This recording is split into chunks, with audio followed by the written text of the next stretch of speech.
PoK की स्थिति क्या है।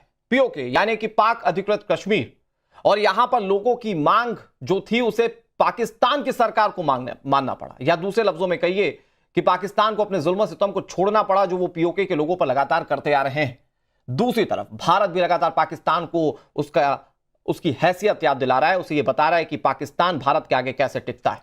रक्षा मंत्री राजनाथ सिंह का स्टेटमेंट हो या फिर सेना प्रमुख का स्टेटमेंट, यह साफ पता चलता है कि भारत अपनी संप्रभुता की लड़ाई के लिए किसी भी हद तक जाने को तैयार है, और पाकिस्तान को इसके चलते भारत के आगे भी ऑपरेशन सिंदूर में बैकफुट पर आना पड़ा था। और अभी पीओके में जो हालात बने अपने ही लोगों के आगे, वहां पर पाकिस्तान को कैसे बैकफुट पर आना पड़ा उसकी तस्वीर आपने देखी। बातचीत करेंगे, कई सारे मेहमान जुड़ गए, ज्यादा जानकारी ज्यादा बातचीत के लिए हमारे साथ कमोडोर एएस बहल जुड़ गए जो कि डिफेंस एक्सपर्ट हैं, हमारे साथ अमित रैना जुड़ गए जो कि कश्मीरी एक्टिविस्ट हैं, सरदार तैयब खान हमारे साथ जुड़ गए जो कि पाकिस्तानी पत्रकार हैं, हमारे साथ मेजर नदीम जुड़ गए जो कि पाकिस्तानी डिफेंस एक्सपर्ट हैं, और हमारे साथ मुकीम अहमद जुड़ गए जो कि पाकिस्तानी पत्रकार हैं। बहुत बहुत स्वागत सभी मेहमानों का। शुरुआत करते हैं मेजर नदीम आप ही के साथ। सर, सरेंडर की अब तो आदत पड़ चुकी है। पाक अधिकृत कश्मीर में जब लोगों को अपनी हक के लिए आवाजें उठानी पड़ी तो आपने चाहे जितने भी दमन कर लिए, पाकिस्तानी सेना ने कितने भी दमन क्यों ना कर लिए, लेकिन आखिरकार सरकार को झुकना पड़ा, घुटनों पर आना पड़ा। नहीं तो वहां के लोग तो पाकिस्तानी आर्मी को, पुलिस को जबरदस्त तरीके से पिट रहे थे, और फिर उसके बाद सरकार को सारी की सारी 38 मांगे मानने को मजबूर होना पड़ा। आप देखिए कि आप लोग तो किसी हाल में खुश नहीं। आपको पहले ही बताया था कि ये जो आजाद कश्मीर है, इट इज नॉट पीओके, और यहाँ पर कोई इंसर्जेंसी या रिबेलियन मूवमेंट नहीं है, बल्कि ये एक जॉइंट अवामी एक्शन कमेटी है, एक अवाम की, जो कि मुख्तलिफ छोटे मोटे जो अवाम के कंसर्न्स हैं उस एरिया के अंदर, जिसमें यूटिलिटीज हैं, कुछ सीटों का इशू है, और कुछ जो एलीट के पर्क्स हैं उनके ऊपर उनको ऑब्जेक्शन था।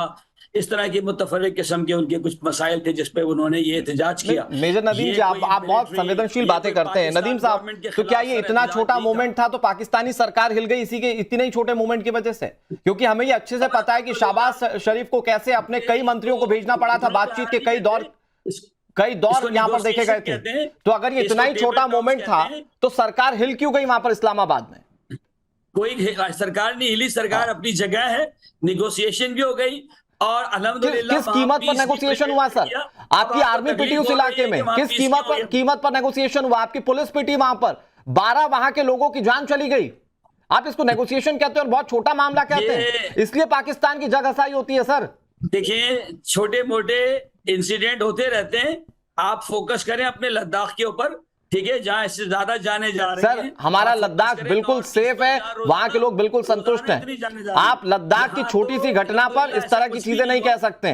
आप पीओके के हालात पर और लद्दाख को कंपेयर कर रहे हैं, इस बात पर हंसी आती है सर। ने खुद बनाया हुआ है।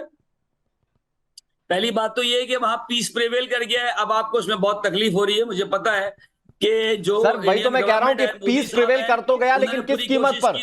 आपकी सरकार, आपकी आर्मी को वहां झुकना पड़ा। अमन क्यों हो गया? जो असीम मुनीर है, जो कहने के लिए तो आपका फील्ड मार्शल है, लेकिन वो पूरी सियासत जो चला रहा है उसको कैसे झुकना पड़ा, वो एलओसी माफ कीजिएगा पीओके के उस इलाके में देखने को मिला। ये झुकना नहीं है, निगोशिएशन है। अल्हम्दुलिल्लाह भाइयों ने तो पहले कर लेते सर, क्यों 12 लोगों की जान ले ली आपने? और आपस में म्यूचुअल एग्रीमेंट हो गया। ये वही म्यूचुअल एग्रीमेंट है जैसे भाइयों में सऊदी और पाकिस्तान में हो गया। इतने बड़े तादाद में, लाखों की संख्या में वहां पर पीओके की जनता सड़कों पर थी और कैसे पीट रही थी पाकिस्तानी आर्मी को, ये सबको दिख रहा था। ये आपको मजबूर होना पड़ा, ये घुटनों पर आने की आपकी आदत है सर। आपको जब भारत पीटता है तो आप चले जाते हैं अमेरिका की गोद में बैठने, पहले चाइना की गोद में बैठे हुए थे। बात करना होती है सर, टेबल टॉक है। आप लोग घुटनों पे आते हैं। आप सिंदूर ऑपरेशन, मैं बताता हूं आपको हम लोग क्या करते हैं। हमारे रक्षा मंत्री राजनाथ सिंह खुलकर कहते हैं कि हम नक्शे से मिटा सकते हैं आपको अगर आपने आतंक बंद नहीं किया। हमारे सेना प्रमुख बहुत खुलकर कहते हैं कि हमारी सेना तैयार है और दूसरी बार मौका मिलेगा तो उससे ज्यादा बड़ा प्रहार करेंगे ऑपरेशन सिंदूर 2.2 में। क्या मौका मिलेगा? ये भारत है सर। इन्होंने तो मौका गवा दिया। अगर ये बड़े अपने आप को फन्ने खान समझते थे, ये कीदड़ भपकियां हैं। 11 एयरबेस गंवाने वाला रहीम यार खान आज तक लोगों के चंदे से पैसा इकट्ठा करके बनवाने का ख्वाब देखने वाला देश, आपके पास 11 एयरबेस में पिटने वाला देश आज भारत को बात बता रहा है। आप खाली नहीं, एज बहल साहब, एज बहल साहब, दे सकते हैं। ये मेजर नदीम को सुनकर या किसी भी पाकिस्तानी को सुनकर ये लगता है कि ये लोग सारे हालातों पर आंखें ऐसे बंद कर लेते हैं। इन लोगों को समझना ही नहीं कि इनके देश के हालात क्या हैं।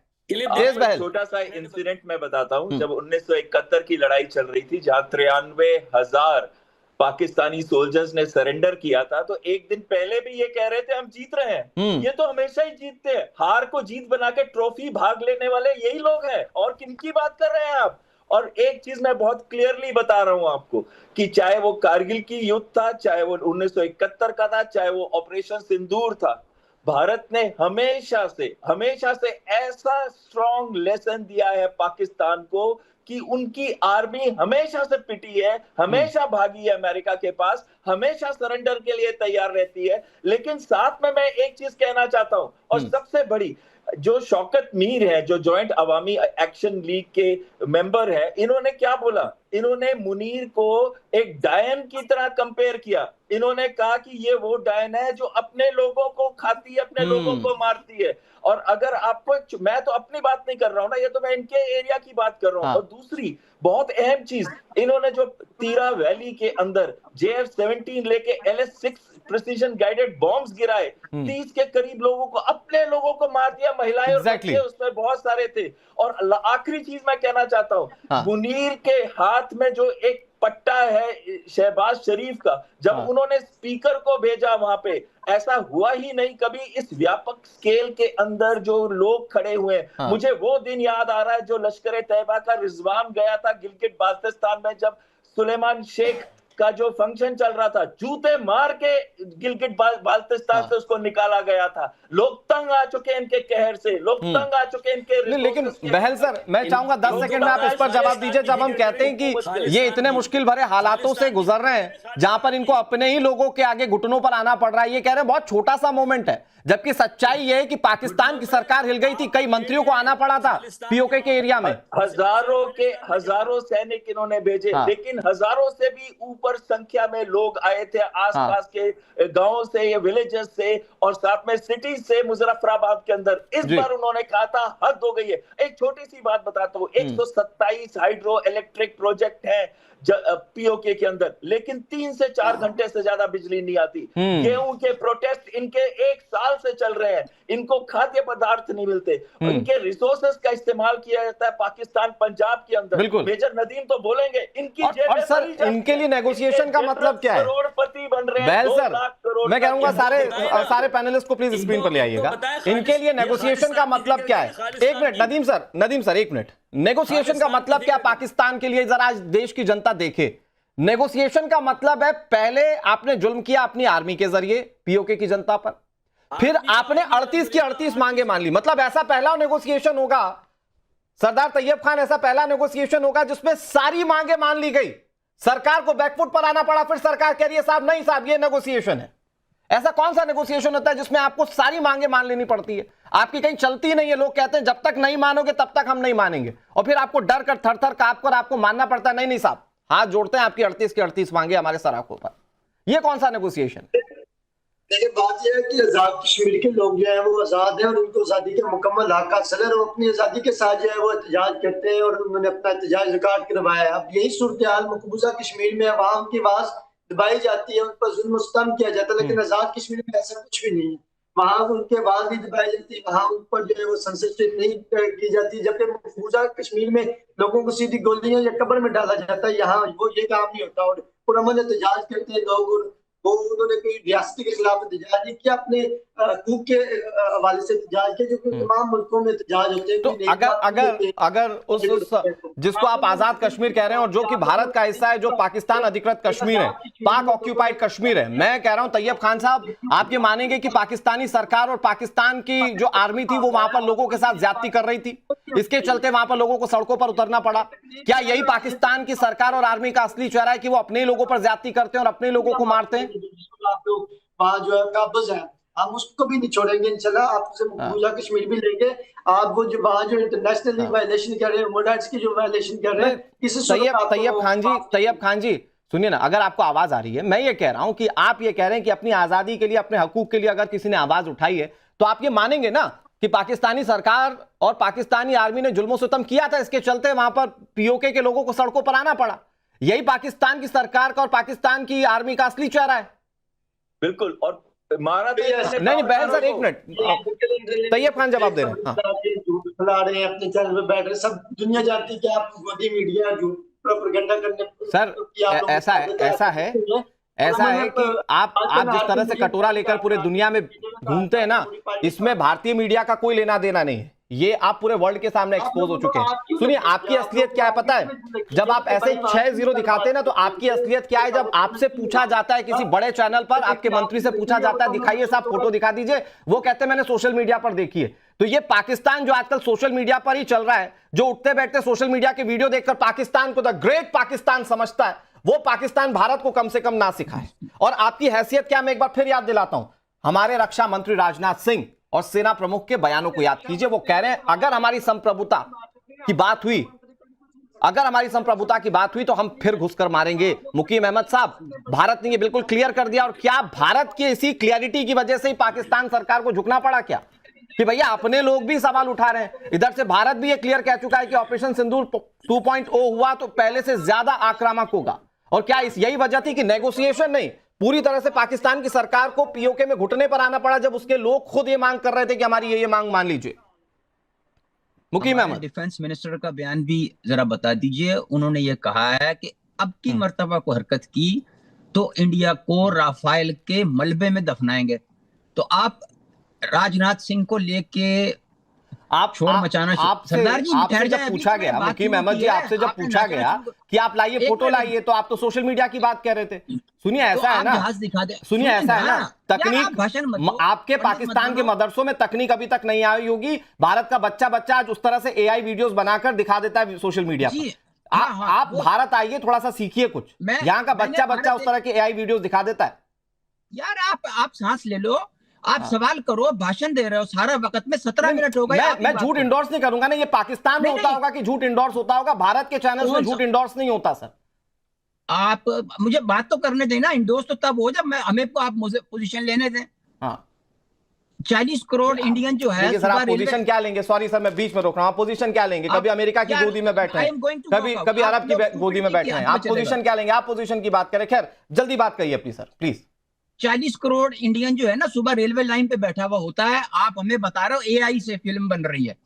ज्यादा जरूरत से ज्यादा जो चहकने की जरूरत नहीं होती, हमें भी पता है आप क्या हैं, मैंने देखा हुआ है। तो बराए मेहरबानी पब्लिक को मिसगाइड ना करें सरदार जी। तो मैं कह तो रहा हूं ऑपरेशन ब्लू स्टार को लिया जाए। नहीं मुकीम अहमद साहब, मैं कह तो रहा हूं कि पाकिस्तान की आज की आबादी सुबह उठती है और वीडियो देख लेती है ऐसे करके, फोन पे ना ऐसे करके वो सिर्फ वीडियो देख लेती है, 4 रील देख लेती है, पाकिस्तान ग्रेट बन गया, और उसी पे पाकिस्तान ग्रेट लगने लग जाता है। और फिर मैं ताज्जुब करता हूं इस बात पे कि आप पत्रकार कहते हैं अपने आप को पाकिस्तान के, और आपको असलियत नहीं पता। कहते हैं? आज हम पूरी दुनिया में 3रे नंबर की इकोनॉमी बनने की तैयारी कर रहे हैं। पाकिस्तान कहां खड़ा इकोनॉमी के मामले में? कहां है आपकी जीडीपी? यार आप सवाल करें, भाषण न दें। किसने एंकर बना दिया आपको भाई? अरे आपको पत्रकार किसने बना दिया सर? आपको किसने बनाया पत्रकार? मैंने, तुम्हारे बाप ने, जिसने मुझे। तमीज से बात करिए, तमीज से। ये पाकिस्तान का चैनल नहीं है जिस पे आप कुछ भी बोलेंगे। आप बिल्कुल तमीज से बात करेंगे। मैं आपको रेपुटेड समझकर बहुत तमीज से बात कर रहा हूं, नहीं तो मेरी भाषाई मर्यादा टूटेगी, आप संभाल नहीं पाएंगे। हमने ऑपरेशन सिंदूर में रेला था, आप ऐसा ना हो कि भारत की टीवी स्क्रीन पर भी रेल दिए जाएं। प्लीज तमीज से बात कीजिए, आप बड़े उम्र में मुझसे। मैं मानता हूं कि आप पाकिस्तान की जीडीपी और पाकिस्तान की इकोनॉमी को जब सोचते होंगे तो आपकी हालत खराब हो जाती होगी। मैं मानता हूं इस बात को, दिमागी संतुलन आपका बिगड़ जाता होगा, लेकिन भाषाई मर्यादा बनाकर बात कीजिए सर प्लीज। आप तमीज से बात करें और दूसरे को मौका दें। अगर बुला लिया, नहीं सुनते तो वीलॉग कर लिया करें ना। इतने बड़े आप एंकर हैं, आप बोलिए ना, मैं इतनी देर से आपको मौका दे रहा हूं। क्या मौका दे रहा हूं? क्या मौका दे रहा हूं? आप बताइए ना, आप बताइए ना, आपकी सरकार को, आपकी सेना को क्यों घुटने पर आना पड़ा पीओके में?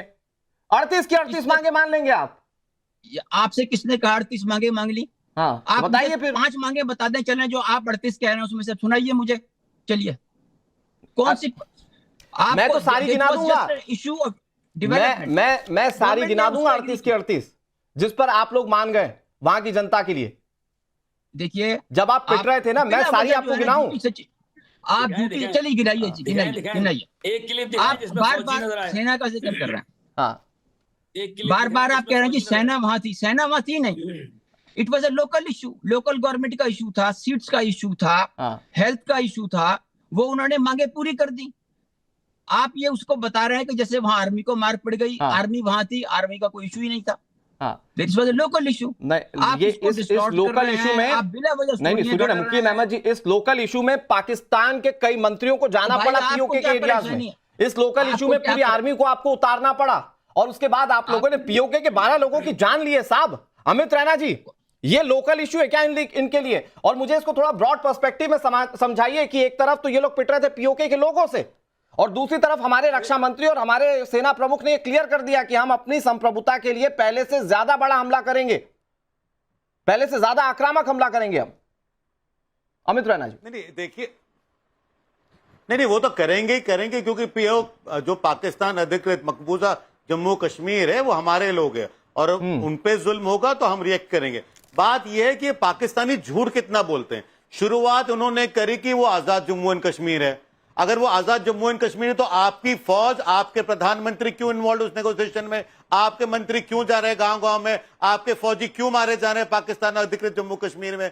जो आपके 18 सिक्योरिटी कर्मी मारे गए हैं अभी के जो प्रोटेस्ट हुए, वो वहां कैसे पहुंच गए? तो ये आप अपने आप पे इतना झूठ बोलते हैं। और वो मेजर साहब बैठे तमका लगा के। भाई साहब, आपने तमका जीता किसमें? युद्ध तो आप लोगों ने एक नहीं जीता है। अपने लोगों को मारने के लिए, उन पे जुल्म करने के लिए आपको अवार्ड मिलता है, और खासकर जो पाकिस्तान मकबूजा जम्मू कश्मीर है उसके लोगों पे आपके 80% अनएम्प्लॉयमेंट पे बैठे हुए हैं। देखिए मूल मुद्दा क्या है जो हम पिछले 5-6 साल से 7 साल से हम देख रहे हैं। पाकिस्तान मकबूजा जम्मू कश्मीर में जो प्रोटेस्ट हो रहे हैं पाकिस्तान के खिलाफ, वो क्यों हो रहे हैं? क्योंकि पिछले 70 सालों से इन्होंने पाकिस्तान मकबूज जम्मू कश्मीर के लोगों को झूठ बुला रखा था। अब नेट के आने के बाद, सोशल मीडिया आने के बाद उन्होंने रियलाइज करा कि जो जम्मू एंड कश्मीर है उसमें तो तरक्की ही तरक्की है, उसमें लोग खुशहाल हैं, उसमें सब कुछ अवेलेबल है। मेडिकल कॉलेजेस लाइन में लगे हुए, गिलगित बाल्टिस्तान में एक नहीं है। बिजली है, पानी है, सड़कें हैं, हर एक जो डेवलपमेंट की रिक्वायरमेंट होती है वो जम्मू कश्मीर में है। और मकबूजा जम्मू कश्मीर में क्या है? ना पानी है, ना बिजली है, ना रिसोर्सेज है, ना कुछ है। जो भी एक्सप्लॉयटेशन, एक मेडिकल कॉलेज नहीं बना सके आप 70 साल में गिलगित बाल्टिस्तान में। अगर वो आगा खानी में अस्पताल ना बनाते तो वहां के लोग भी अस्पताल के अभाव में मर जाते। तो ये हालत है आप लोगों के। इतनी चौड़ी रोडें दिल्ली में नहीं है। अरे हाँ, ऐसी रोड दिल्ली में नहीं है, क्योंकि हमारे पास रोड है और आपके पास नहीं है। बिल्कुल सही कहा आपने, ऐसी रोड दिल्ली में भी नहीं है, क्योंकि आपके पास रोड ही नहीं है, हमारे पास है। क्लिप दिखाएं, बिल्कुल सही कह रहे हैं आप। क्लिप दिखा दें। एक फौजी अरे चाइनीज खैरात को अपनी सड़क क्यों कह रहे हो? आपके जो चाइनीज खैरात पे सड़क बनी है तुम्हारी, वो जो सीपेक में सड़क बनी है, चीनियों ने अपने लिए बनाई है। अमित रैना जी, अमित रैना जी, मैं माफी के साथ आपको रोक रहा हूँ, माफी के साथ आपको रोक रहा हूँ। अमित रैना जी, अपने लोगों के लिए ठीक है, उसको अपनी बना। एक मिनट, ओके नदीम जी, एक छोटी सी बात आपको कह रहा हूँ। नदीम जी सुनिए ना, एक छोटी सी बात आपको कह रहा हूँ। ठीक बात है, हमारे पास रोड नहीं है, जिनको आप कह रहे हो, हमारे पास रोड नहीं है, हमारे पास हाईवेज है, हमारे पास हाईवेज है, लेकिन आपकी सच्चाई है कि आप हैं ही रोड पर। आपके पास सिर्फ रोड ही है, आपके पास इसके अलावा कुछ नहीं है। उसी रोड पर रहकर आप लोग खुश हैं सर। और वो भी सच्चाई है कि वो भी चाइना की बनाई हुई है, वो भी चाइना की बनाई हुई रोड है। हमारे पास सब कुछ है अल्हम्दुलिल्लाह। आप खाली इन क्लिप्स में मुझे कोई एक फौजी दिखा दें। आप लोग झूठ बोल रहे हैं। फौज तो इस पूरे प्रोसेशन में कहीं भी नहीं आई। एक फौजी दिखा दें।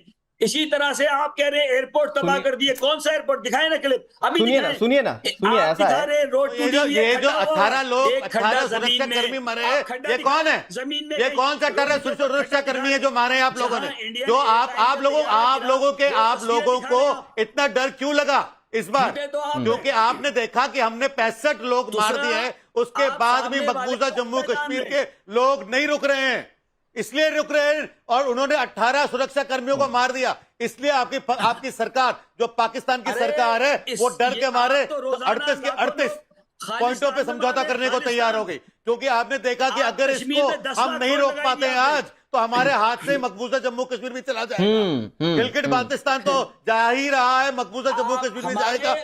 अमित रैना जी, मैं एक बार फिर से आ रहा हूं आपके पास।